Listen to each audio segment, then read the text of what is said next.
آیت نمبر 76۔ نحمدہ و نصلی علی رسولہ الکریم، اما بعد، اعوذ باللہ من الشیطان الرجیم، بسم اللہ الرحمن الرحیم۔ وَيَزِيدُ اللَّهُ الَّذِينَ اهْتَدَوْا هُدًى وَالْبَاقِيَاتُ الصَّالِحَاتُ خَيْرٌ عِندَ رَبِّكَ ثَوَابًا وَخَيْرٌ مَرَدًّا۔ صدق اللہ العظیم۔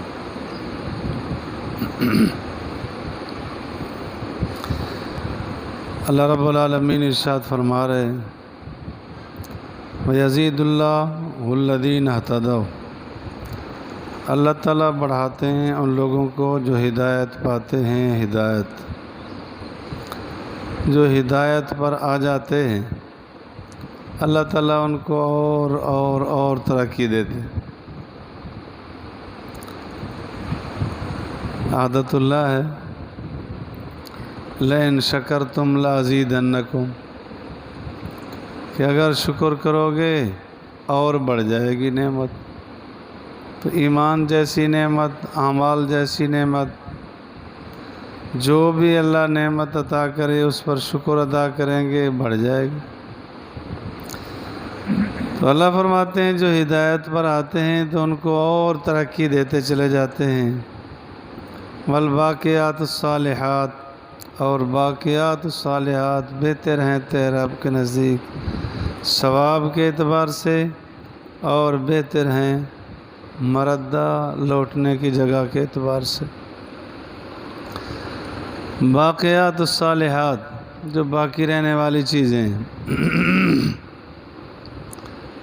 ایک تو حدیث پاک میں آتا ہے، اذا مات الانسان انقطع عملہ، کہ جب انسان کی موت آتی ہے اس کے اعمال کا دروازہ رک جاتا ہے۔ الا من ثلاث، مگر حضور نے فرمایا تین۔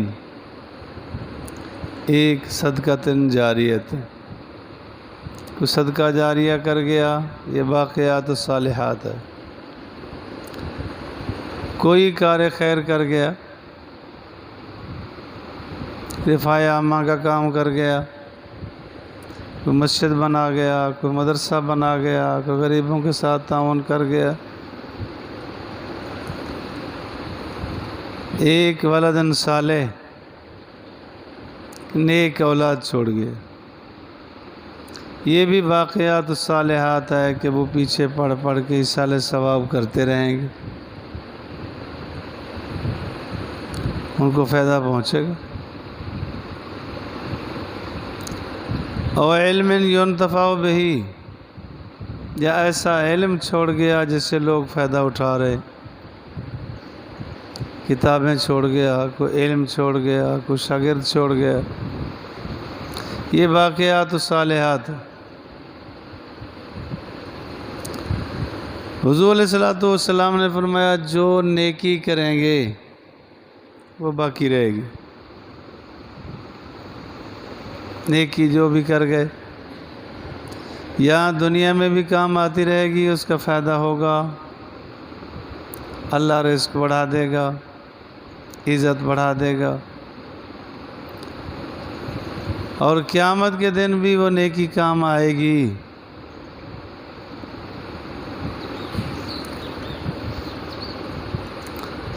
جو لوگ نماز پڑھتے ہیں، روزہ رکھتے ہیں، تلاوت کرتے ہیں، تسبیحات کرتے ہیں، یہ باقیات الصالحات ہیں، یہ ختم ہونے والی نہیں، باقی رہیں گی، قبر حشر جنت تک کام آئیں گی۔ جو آدمی نماز پڑھتا ہے وہ اپنا بھی فائدہ کرتا ہے، اوروں کا بھی فائدہ کرتا ہے۔ جو نماز نہیں پڑھتا وہ اپنا بھی نقصان کرتا ہے، اوروں کا بھی نقصان کرتا ہے۔ حدیث پاک میں آتا ہے کہ جو آدمی نماز پڑھتا ہے وہ نماز میں پڑھے گا السلام علینا وعلی عباد اللہ الصالحین، تو اس کو تو فائدہ ہوا، پوری امت کو بھی اس کا فائدہ پہنچے گا۔ اور اگر یہ نہیں پڑھتا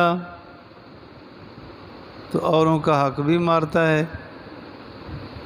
اپنا تو نقصان کیا، جو اوروں کو دعا پہنچنی تھی وہ بھی ختم۔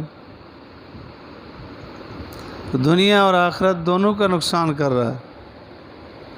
جو پڑھتا ہے وہ اپنا بھی اوروں کا بھی فائدہ کر رہا ہے، دنیا اور آخرت کے لیے بہتری کر رہا ہے۔ تو باقیات الصالحات کو سوچنا چاہیے کہ باقیات الصالحات کیا ہیں۔ مال اگر دین پہ خرچ ہو گیا یہ تو ہے خوب۔ ایک محدث کا واقعہ ذہن میں آیا۔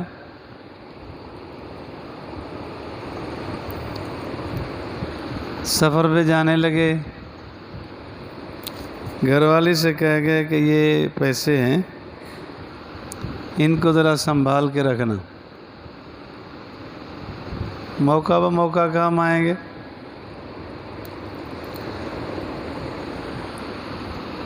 وہ چلے گئے۔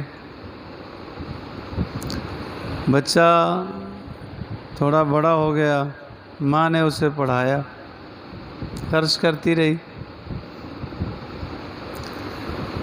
ماشاءاللہ پڑھا، بہت بڑا محدث بنا، درس دے رہا تھا مسجد نبوی میں۔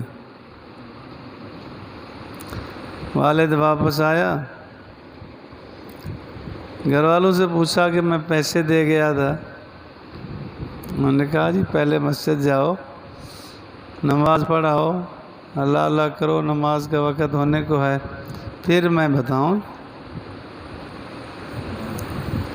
وہ مسجد میں تشریف لے گئے، بیان ہو رہا تھا، بیٹھ گئے، عرصہ دراز گزر گیا تھا۔ وہاں سنا، واپس آیا تو کہنے لگا مسجد میں ایک محدث درس دے رہا تھا، کمال کا درس دے رہا تھا، حضور علیہ الصلوۃ والسلام کے فرامین سنا رہا تھا۔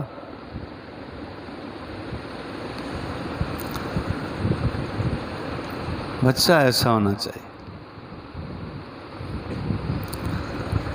تو پھر پوچھا، انہوں نے کہا جی آپ مسجد میں گئے تھے، آپ کے پیسے بول رہے تھے۔ اس طرح کہتا ہے نا پیسہ بولتا ہے،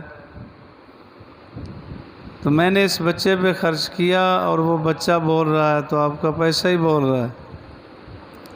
کہنے لگا بہت اچھا کیا ہے، بہت اچھا کیا ہے، بجا خرچ کر دیا۔ باقیات الصالحات، باقی رہنے والی کوئی نیکی کسی کے ساتھ کی وہ تو چلا جائے گا، نیکی یاد رہے گی۔ اللہ فرماتے ہیں خیر عند ربک، تیرے رب کے پاس یہ بہتر ہے ثواب کے اعتبار سے، وخیر مردا، اور بہتر ہے لوٹنے کی جگہ کے اعتبار سے۔ یہ جو کہتے ہیں ہمارے پاس مال ہے، ہمارے پاس فلاں ہے، ہماری مجلسیں بڑے خوب ہیں، تو ان کے لیے وہ وہاں ہیں۔ آگے والی آیت میں حضرت عامر بن عاص رضی اللہ تعالیٰ عنہ بہت بڑے صحابی ہیں، جو ان کا والد تھا عاص، بڑا بد مزاج، سخت مزاج آدمی تھا۔ حضرت خباب ابن ارت رضی اللہ تعالیٰ عنہ غلام تھے، آزاد ہوئے، اور یہ لوہار کا کام کرتے تھے، تلواریں بھی ٹھیک کرتے تھے، تیر بھی ٹھیک کرتے تھے، باقی ضروریات بھی۔ تو اس عاص نے نا ان سے تلواریں ٹھیک کرائیں، تیر ٹھیک کروائے اور کام کروایا۔ تو یہ گئے، انہوں نے کہا جی ہم میرے پیسے آپ کے پاس بنتے ہیں مزدوری کے، دے دو۔ اس بدبخت نے کہا کہ نبی علیہ الصلوۃ والسلام پر کلمہ پڑھنا چھوڑ دے گا تو میں پیسے دے دوں گا۔ انہوں نے کہا یہ تو نہیں ہو سکتا، چلو یہاں نہیں دیتا تو مرنے کے بعد پھر پتہ چلے گا۔ تو اس کے پاس پیسہ بڑا تھا، تو وہ کہنے لگا جیسے میرے پاس یہاں پیسہ ہے نا وہاں بھی ہوگا، پھر قیامت آنی ہے تو وہاں لے لینا بھی۔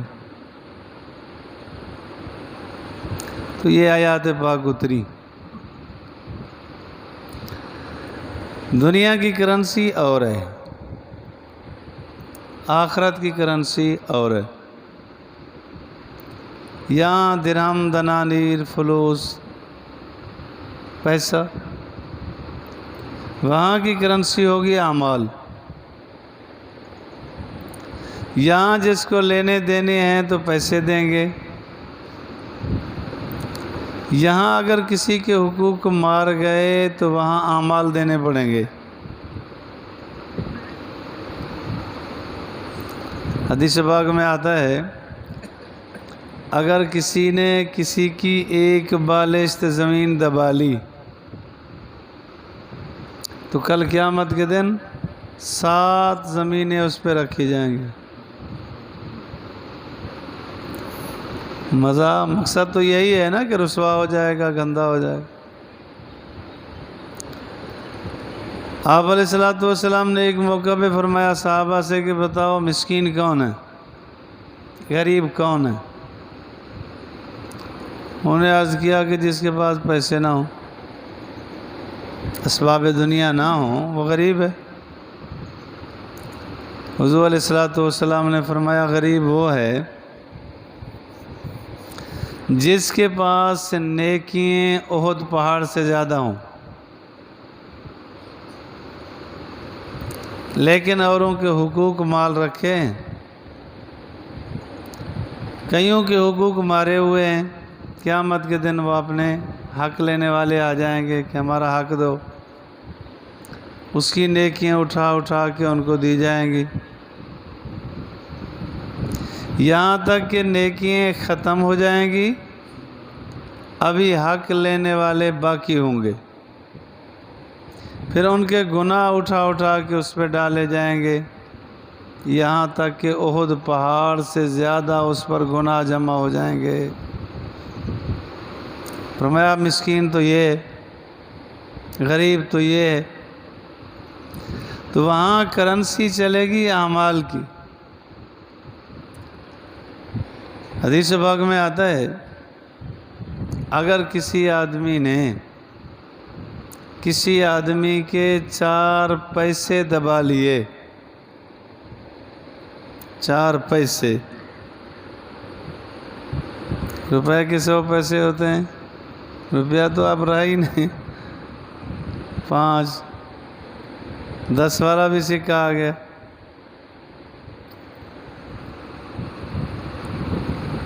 چار پیسے دبا لیے، کل قیامت کے دن 4 پیسوں کے بدلے میں 700 منظور مقبول نماز دینی پڑے گی۔ 700 منظور مقبول نماز دینی پڑے گی۔ پہلے تو پتہ نہیں ہماری مقبول بھی ہیں یا نہیں۔ تو قیامت کے دن کرنسی اعمال کی چلے گی۔ یہ خام خیالی ہوگی کہ یہاں کے پیسے وہاں بھی کام آئیں گے، وہ پیسہ تو کام آئے گا جو اللہ کی راہ میں خرچ ہو گیا، وہ اللہ کے خزانے میں جمع ہو گیا، وہ تو ملے گا، بڑھا چڑھا کے ملے گا۔ تو وہ عاص تھا، خباب ابن ارت رضی اللہ تعالیٰ عنہ کے ساتھ اس نے یہ گفتگو کی۔ اللہ فرماتے ہیں افرایت الذی، کیا نہیں دیکھا تو نے اس شخص کو جس نے کفر کیا بے آیاتنا، ہماری آیات کا، وقال لأوتین، اور کہتا ہے میں دیا جاؤں گا مال اور اولاد، اطلع الغیب، کیا اس نے غیب پر اطلاع پا لی ہے؟ غیب دان تو صرف اللہ کی ذات ہے، کس کو کیا ملے، تو غیب پر اطلاع پا لی ہے اس نے۔ غیب، علم غیب صرف اللہ کا خاصہ ہے اور کسی کے پاس علم غیب نہیں ہے۔ اخبار غیب وہ تو اللہ تعالیٰ نے جس کو جتنا عطا کیا کیا، علم غیب صرف اللہ کے پاس۔ ام اتخذ عند الرحمن عہدا، یا اس نے اپنے رحمان کے پاس سے کوئی عہد لے لیا، عہد و پیمان اللہ تعالیٰ سے لے لیا ہے کہ نہیں ایسا ایسا ہوگا۔ کلا ہرگز نہیں، سنکتب عن قریب لکھا جائے گا ما یقول، جو وہ کہتا ہے۔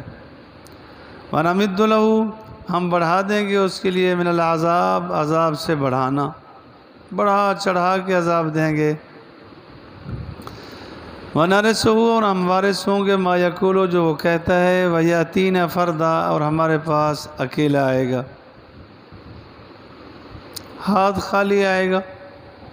سچ کہا، اجڑ گئے وہ باغ جن کے لاکھ مالی تھے، سکندر جب دنیا سے چلا تو دونوں ہاتھ خالی تھے۔ اکیلا آیا اکیلا جائے گا اور ہاتھ خالی جائے گا۔ کسی سے پوچھا گیا کہ یہ جو آدمی مرنے لگا ہے اس کی آنکھیں کھلی ہیں، کیوں؟ انہوں نے کہا آنکھیں کھلی ہیں، دیکھ رہا ہے کہ میرا سب کچھ لٹ گیا۔